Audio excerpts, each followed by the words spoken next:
दामोदरं प्रपद्येऽहं श्रीराधारमणं प्रभुं प्रभावाद्यस्य तत्पृष्ठः कार्तिकः सेवितो भवेत्। अर्थात श्री राधा रमण दामोदर प्रभु की मैं शरण ग्रहण करती हूँ, जिनके प्रभाव से उनके प्रिय इस कार्तिक मास में सेवा हो पाएगी। हरे कृष्ण। कार्तिक मास सभी मासों में परम श्रेष्ठ और सर्वोत्तम है और अब ये पवित्र कार्तिक मास पूर्ण होने वाला है। हम जानते हैं कि आप सभी ने इस पावन कार्तिक मास का पूर्ण श्रद्धा और निष्ठा पूर्वक पालन किया होगा और अब समय आ गया है उसकी पूर्णाहुति करने का। आज की इस वीडियो में हम आपको कार्तिक मास के उद्यापन की 2 विधियां बताएंगे। एक तो वो जो हमारे शास्त्रों में बताई गई है और दूसरी विधि इसलिए क्योंकि अगर आपको लगे कि आप पहले वाले शास्त्रोक्त विधि का यथारूप पालन नहीं कर सकते तो आप दूसरी सरल विधि से कैसे इस व्रत का उद्यापन कर सकते हैं और ये विधि भी इसी शास्त्रों के अनुरूप होगी। ये जानने के लिए अंत तक इस वीडियो में बने रहिएगा। तो चलिए आज की इस वीडियो में देखते हैं कि इस कार्तिक मास का उद्यापन या पूर्णाहुति करने की ये दोनों ही संपूर्ण शास्त्रोक्त विधि कौन सी है। कार्तिक मास का आरंभ शरद पूर्णिमा से होता है और इसकी समाप्ति होती है कार्तिक पूर्णिमा पर। कार्तिक मास की चतुर्दशी और पूर्णिमा के दिन इस कार्तिक मास का उद्यापन किया जाता है। जिसने इस कार्तिक मास का संपूर्ण विधि विधान से निष्ठा पूर्वक पालन किया है उसे इस कार्तिक मास व्रत की पूर्णाहुति भी अवश्य करनी चाहिए। इसके विषय में स्कंद पुराण में ब्रह्मा जी कार्तिक व्रत का उद्यापन की संपूर्ण विधि का वर्णन करते हैं और कहते हैं कि ये समस्त पापों का नाश करने वाला व्रत है। कार्तिक शुक्ल चतुर्दशी से लेकर पूर्णिमा के दिन व्रती को इस कार्तिक व्रत की पूर्ति और भगवान विष्णु की कृपा के लिए उद्यापन करना चाहिए। इस वर्ष कार्तिक पूर्णिमा, जिसे त्रिपुरारी पूर्णिमा भी कहा जाता है, ये 15 नवंबर शुक्रवार को मनाई जाएगी। पूर्णिमा तिथि 15 नवंबर 2024 को सुबह 6:19 से प्रारंभ होगी और 16 नवंबर 2024 को 2:58 पर समाप्त हो रही है। इस दिन ब्रह्म मुहूर्त का समय है प्रातः 5:17 का और सूर्योदय होगा 6:53 पर। और क्योंकि ये पूर्णिमा तिथि है इसलिए इस दिन चंद्रोदय का समय रहेगा संध्या काल में 4:52 पर।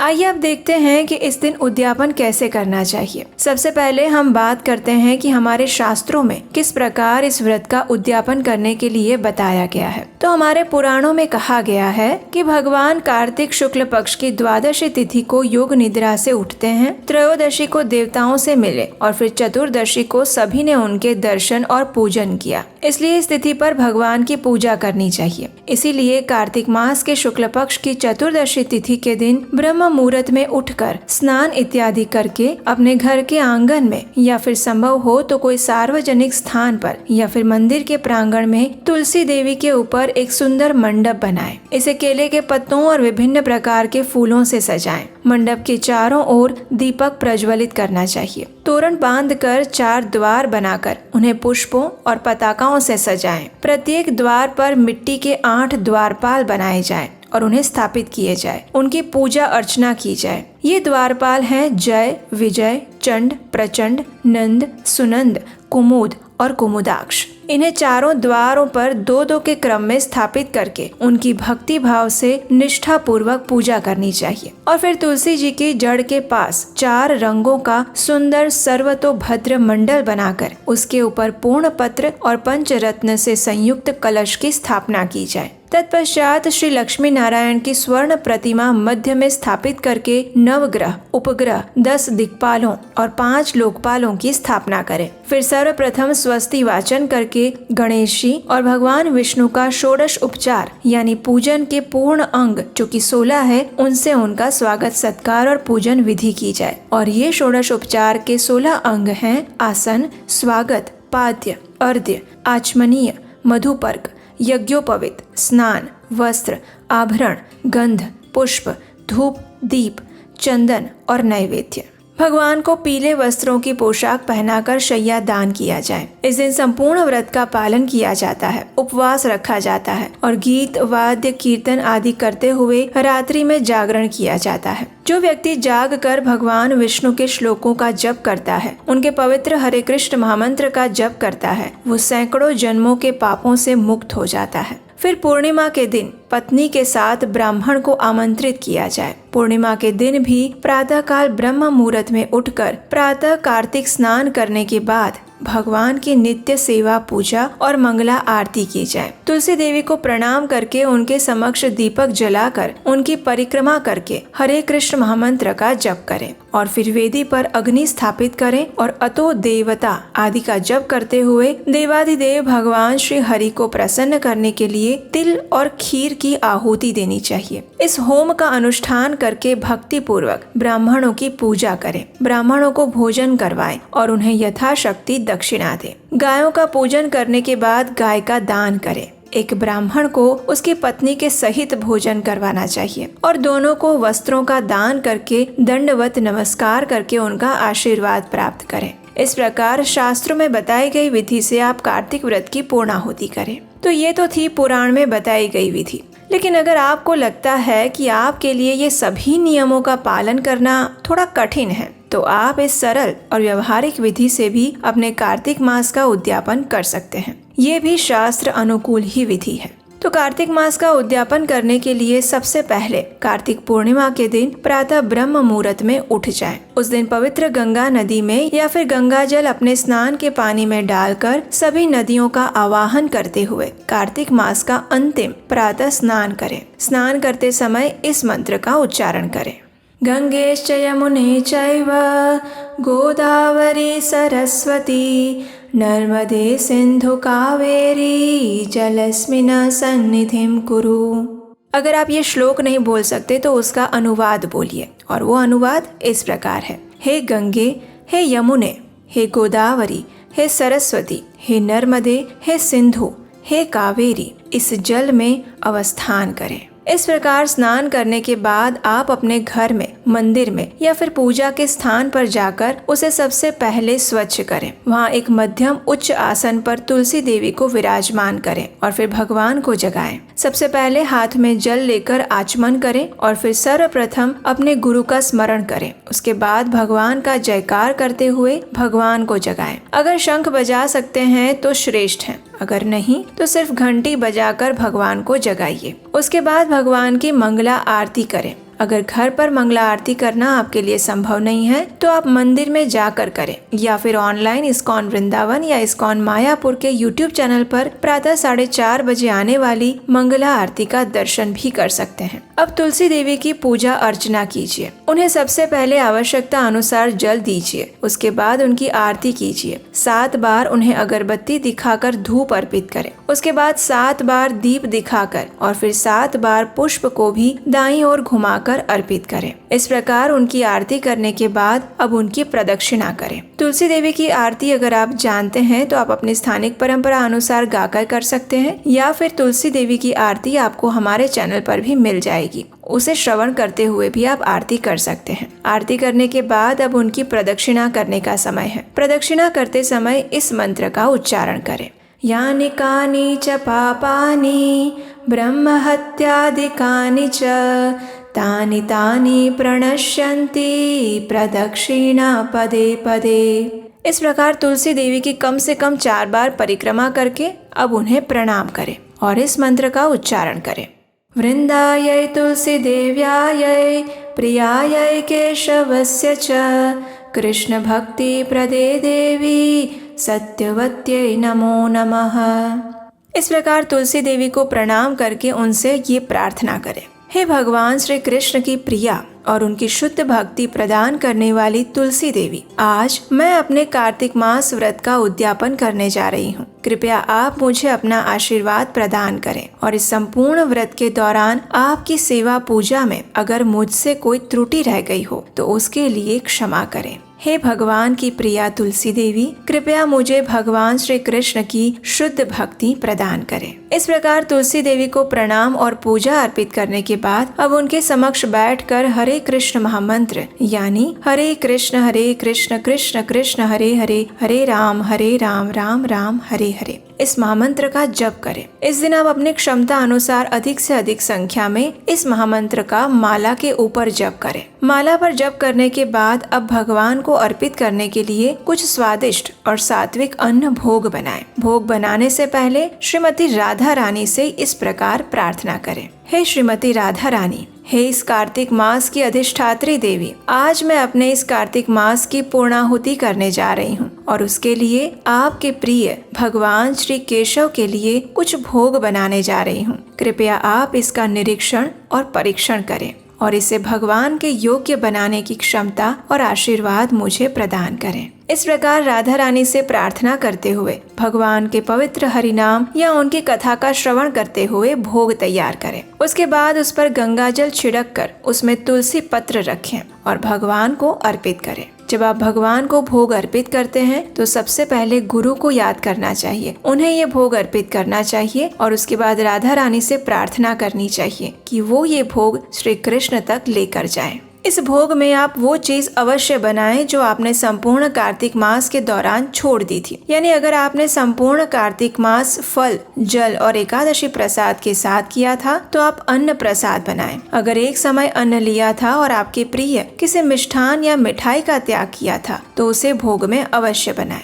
अब भगवान को भोग अर्पित करने के बाद संभव है तो अपने घर में किसी सुयोग्य ब्राह्मण या वैष्णव को आमंत्रित करें। उन्हें बैठने के लिए आसन प्रदान करें और प्रेम पूर्वक भगवान को अर्पित किया गया भोजन प्रसाद रूप में उन्हें प्रदान करें। जब वे प्रसाद लेकर संतुष्ट हो जाएं, तो उन्हें अपनी क्षमता अनुसार दान दक्षिणा दें। कुछ वस्त्र या उपहार भी दे सकते हैं। अगर आप अपने घर में उन्हें आमंत्रित करके नहीं दे सकते तो पास के किसी मंदिर में जाकर भी आप ये दान और भोजन दे सकते हैं। इस मास में आपने जो भी संकल्प लिया था उसके अनुरूप वस्तुओं और भोजन का आपको दान अवश्य करना चाहिए। स्कंद पुराण में बताया गया है कि जो भी मनुष्य इस कार्तिक पूर्णिमा के उद्यापन में बैठने के लिए कंबल, मृग चर्म, वस्त्र, चौकी, आसन या फिर पलंग या फिर पहनने के लिए वस्त्र का दान देता है वो ब्रह्मलोक में निवास करते हैं। तो आप अपनी क्षमता अनुसार कोई भी चीज दान में दे सकते हैं। अब ब्राह्मण पूजन और दान देने के बाद अगर संभव है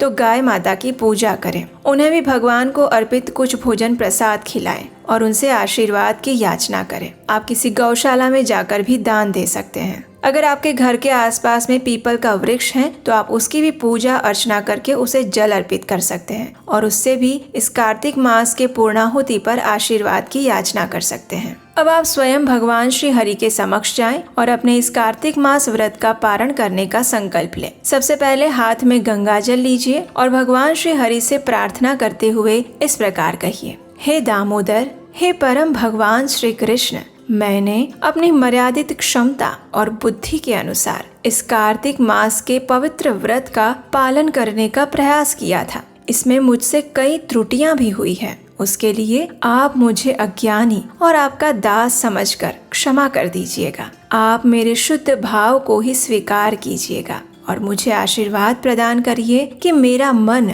और चेतना सदैव आपके श्री चरण कमलों में स्थित रहे और जीवन के अंत में मैं आपके शुद्ध भक्तिमय सेवा द्वारा आपके परम धाम को प्राप्त कर सकूं। इस प्रकार भगवान से प्रार्थना करके उस गंगा जल को तुलसी देवी में अर्पित कर दीजिए और अब आपने भगवान को जो भोग अर्पित किया था उसी को प्रसाद रूप में स्वीकार कर लीजिए। अब आपने अगर इस कार्तिक मास में चौकी के ऊपर कलश की स्थापना की थी या फिर अखंड ज्योत जलाई थी या फिर भगवान के विग्रह की स्थापना की थी और अन्य पूजा सामग्री भी रखी थी तो उसे कार्तिक पूर्णिमा की संध्या तक वैसे ही रहने दें और फिर संध्या के बाद उस सभी सामग्री को समेट लें। भगवान के विग्रह को मंदिर में या पूजा के स्थान पर रख लें। उसमें जो अन्य सामग्रियां थी जैसे कि लाल या पीले रंग का वस्त्र, चावल या गेहूं के दाने, कलश इत्यादि, इन सभी को अलग से निकाल कर निर्माल्य में डाल दें या फिर उसको पवित्र जल में प्रवाहित कर सकते हैं। कलश के अंदर जो जल था उसे अपने घर के सभी कोनों में छिड़काव कर दें। इससे आपके घर में पवित्रता और शुद्धता फैल जाएगी। घर में जितने भी सदस्य हैं उन सब के सिर पर भी ये जल का छिड़काव करें और फिर बचे हुए जल को तुलसी के पौधे में डाल दीजिए। अगर उस कलश में कोई सिक्का, सुपारी या फिर धन था तो उसे मंदिर में या फिर ब्राह्मण को दान दे दीजिए।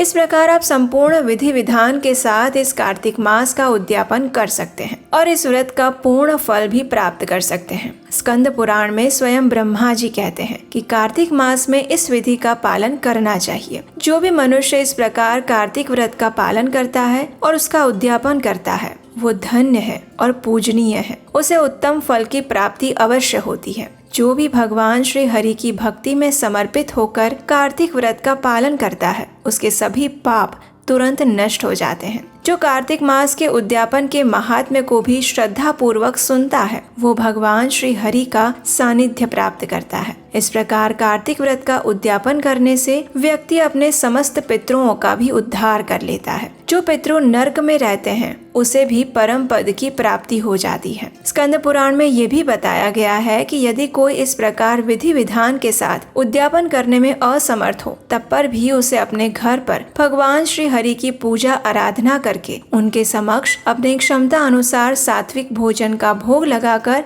एक या फिर कुछ ब्राह्मणों को पूजन करके भोजन करवाना चाहिए। ब्राह्मण भी ना मिले तो गाय, वट वृक्ष या पीपल के वृक्ष का ही पूजन करना चाहिए, क्योंकि पीपल भगवान विष्णु का और वट वृक्ष भगवान शिव का स्वरूप है। इसी तरह पलाश का वृक्ष ब्रह्मा जी का स्वरूप है। भगवान श्री हरि की संपूर्ण शरणागति के साथ श्रद्धा और भक्ति से ये सभी कार्य करने से व्रत का पूर्ण फल प्राप्त होता है। और इस विषय में ब्रह्मा जी ये भी कहते हैं कि व्रत के इस उद्यापन के उपलक्ष्य में इस संपूर्ण कथा का पठन या फिर श्रवण करने मात्र से भी इसके चतुर्थांश फल की प्राप्ति होती है। तो हमें आशा है कि आपको ये कार्तिक मास के उद्यापन की विधि उपयोगी लगी होगी। इस संपूर्ण कार्तिक मास में हमने अपनी तरफ से पूरा प्रयास किया है कि इस कार्तिक मास से जुड़ी हुई सभी प्रमाणभूत जानकारी शास्त्रों से संदर्भ लेकर आप तक हम पहुंचा पाए। हमने इस संपूर्ण कार्तिक मास में ये भी प्रयास किया कि आपको प्रतिदिन पौराणिक प्रमाणभूत कथाएं सुना पाए, जिससे आपका कार्तिक मास व्रत पालन सफल हो जाए और इन कथाओं का श्रवण करने का पुण्य फल आपको मिले। हम आशा करते हैं कि हम अपने इस प्रयास में सफल रहे होंगे और आपको इन कथाओं और जानकारी से लाभ मिला होगा। अगर आपको हमारा ये प्रयास अर्थपूर्ण लगा है तो आप इस कार्तिक मास की पूर्णाहुति के अवसर पर हमारे लिए प्रार्थना कर सकते हैं कि हम इसी प्रकार आपके लिए इन पौराणिक कथाओं और व्रतों की प्रमाणभूत जानकारी को सरल और शास्त्रों के अनुकूल शब्दों द्वारा आप तक निरंतर पहुंचाते रहें। आपकी प्रार्थना ही हमारे लिए वो बल है, वो शक्ति है जो हमें निरंतर आगे बढ़ने के लिए प्रेरित करती है। इसलिए कृपया इस कार्तिक मास के पूर्णाहुति के अवसर पर हमें अपना आशीर्वाद अवश्य प्रदान कीजिएगा और हमारे लिए भगवान श्री कृष्ण से प्रार्थना भी अवश्य कीजिएगा। अगर आप हमारे इस प्रयास को आगे बढ़ाने में अपना कुछ योगदान भी देना चाहते हैं तो स्क्रीन पर दिए गए नंबर पर इस कार्य को आगे बढ़ाने में अपना आर्थिक योगदान भी भेज सकते हैं। हम आपको वचन देते हैं कि आपके द्वारा दिए गए योगदान की छोटे से छोटी बूंद का उपयोग भी सिर्फ और सिर्फ सनातन धर्म की वैदिक शिक्षा को प्रमाणभूत रूप से प्रचारित करने के लिए ही किया जाएगा। इस कार्तिक मास में वैदिक शिक्षा के प्रचार हेतु किया गया दान आपको 1000 गुना अधिक और अक्षय फल की प्राप्ति करवाएगा। आज की इस कार्तिक मास पूर्णाहुति विधि को अंत तक सुनने के लिए आप सबका बहुत बहुत धन्यवाद। अगर आपको ये वीडियो में दी गई जानकारी अच्छी लगी है तो इसे अपने मित्रों और परिवारजनों को भी शेयर कर दीजिए, जिससे उन्हें भी इस उद्यापन कथा श्रवण करने का पूर्ण फल प्राप्त हो जाए। हम परम भगवान श्री कृष्ण से यही प्रार्थना करते हैं कि वे आपको और आपके परिवार को इस पवित्र कार्तिक मास का पूर्ण फल प्रदान करें और हर प्रकार की सुख, समृद्धि, स्वास्थ्य और उनकी शुद्ध भक्ति प्रदान करें। हरे कृष्णा।